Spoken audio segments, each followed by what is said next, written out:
Thank you very much to Lloyd Elias, not too sure how it's pronounced, but thank you very much to you, Lloyd, for becoming the first member of the Kinetic Rugby League channel. If you would like to become a member of this channel, you can click the join button just below this video, and I greatly appreciate your support. Thank you.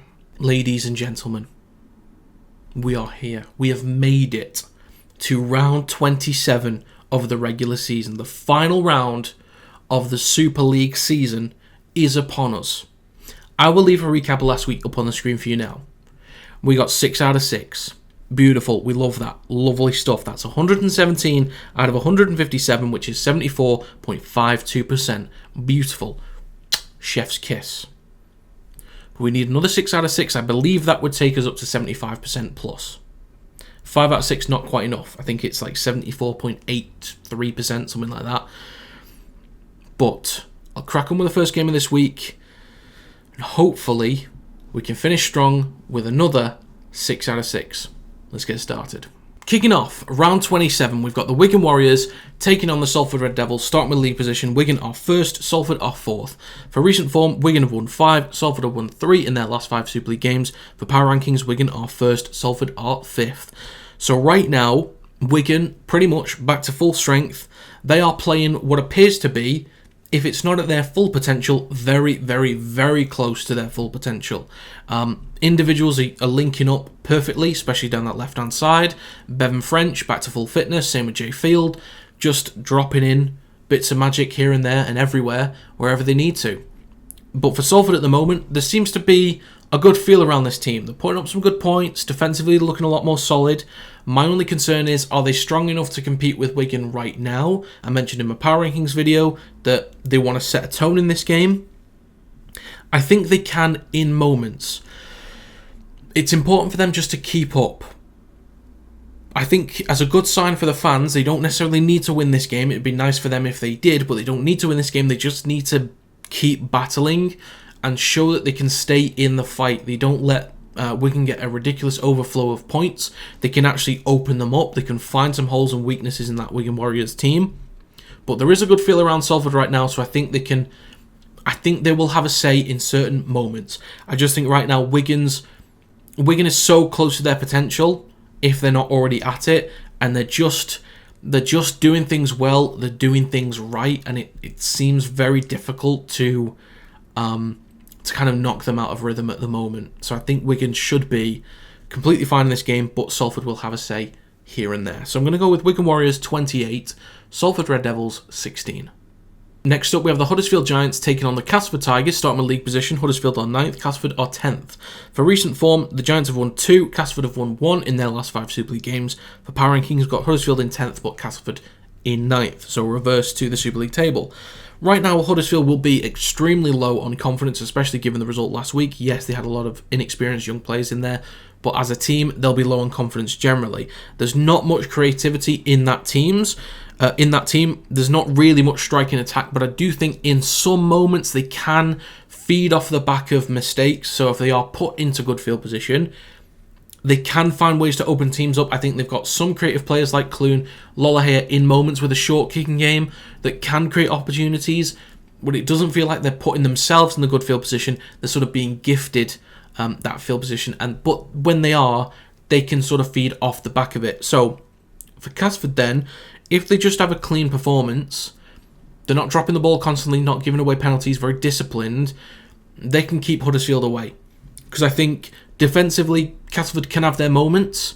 I think they can be quite organised, well organised at times, but I think they've at least got an attack to fall back on. So as long as they're disciplined, well disciplined, completion rates high, keeping themselves in decent field position and not allowing Huddersfield to sort of steamroll all over them, they can use Miller and Tex Hoy and even Westerman connecting through the middle to open up this Huddersfield Giants team, especially, given the fact that Huddersfield might be at close to full strength next week, or they'll bring a lot of players back in. I'm not too sure what Luke Robinson's going to do. But Castleford will need to be well disciplined. I think there is a chance that Huddersfield can win this one, even though they are low on confidence, because Castleford aren't playing great right now. But I think at least the Castleford attack is just strong enough to get them over the line. So I'm going to go with Huddersfield Giants 18, Castleford Tigers 20. Next up, we have the Hull Kingston Rovers taking on the Leeds Rhinos. Starting with league position, Hull KR sit in 2nd, Leeds are 7th.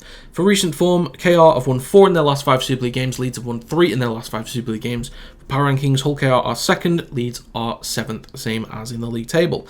So right now, Hull KR are playing at a really high level, very high level in attack and in defence. The most important thing about this game is they don't want to take a step back. They still want to play how they play, but they don't want to overdo it with the aggression. They do have a lot of quick defensive line speed, but they don't want to overdo it and go in too strong, a little bit like Minchella. So they just want to keep it clean. Stay out of trouble, mate. Just stay out of trouble. You're at the point of the season where you might not see out the rest of the season. So just, to everyone at KR, just keep it clean.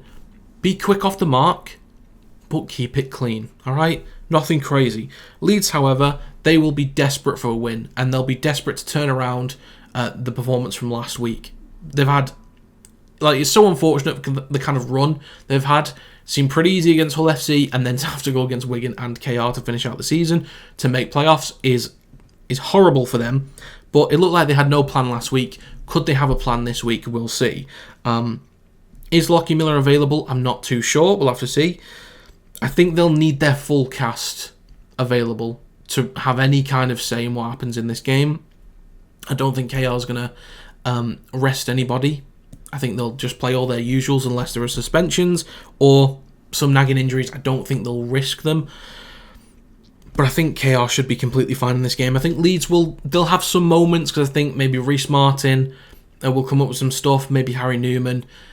They'll find some gaps in this defence, because I think Leeds do have the ability in front of the try line to create some moments, a little bit like with Huddersfield when they're put in good field position. They've got individuals that can create something with a short-range kick or just a moment of brilliance just in front of the line, like Brodie Croft, for example, or Harry Newman, or even Paul Moborowski.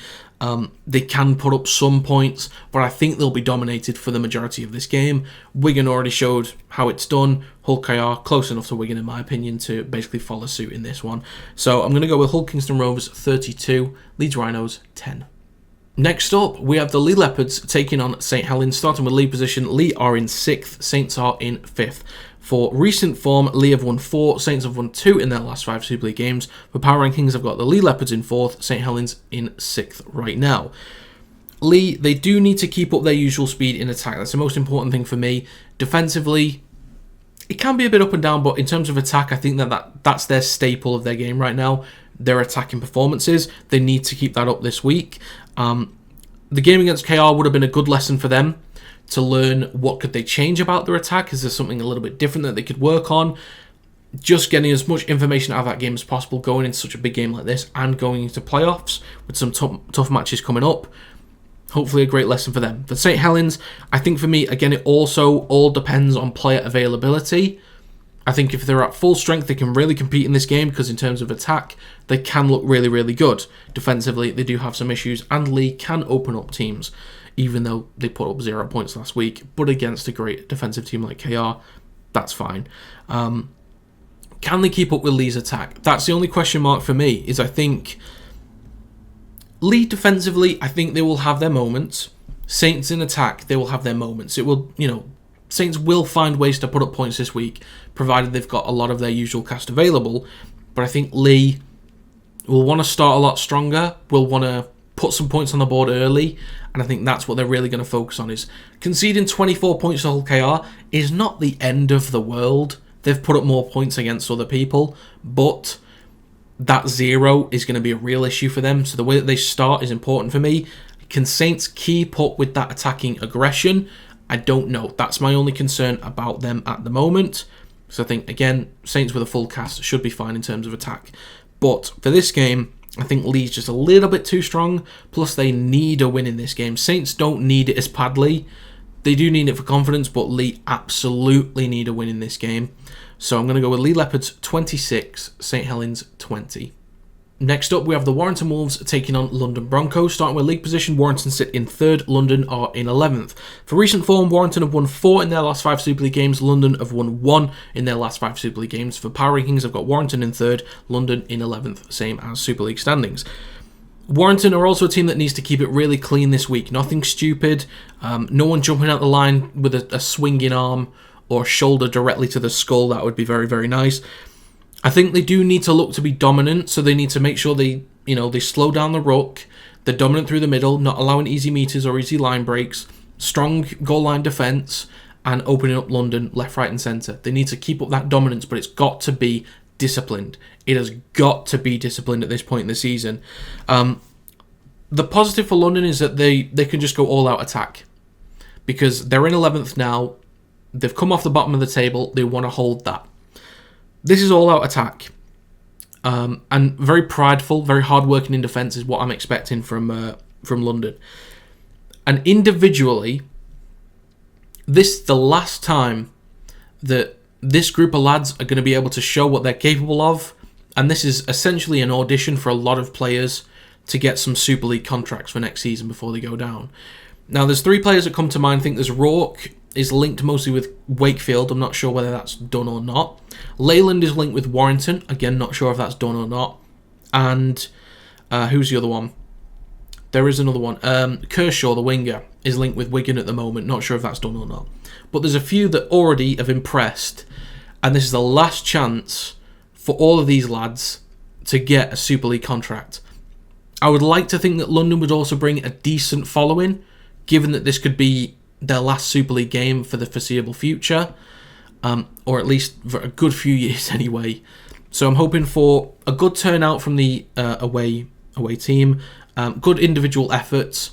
I just think Warrington right now, after the performances against Hull KR and then Leigh, they've just flipped a switch a little bit and might be on the right track. So I think a dominant performance is likely, but I think we'll definitely get what we've seen all season long from London, which are really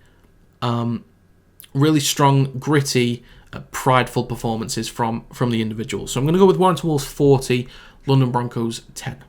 Finally, for this round, we have Hull FC taking on the Catalans Dragons. Starting with league position, Hull FC are 12th, Catalans are 8th. For recent form, Hull FC have won 0, Catalans have won 1 in their last 5 Super League games. For power rankings, I've got Hull FC in 12th, Catalans in 8th, same as the league positions. I'm not sure what Hull FC can really offer.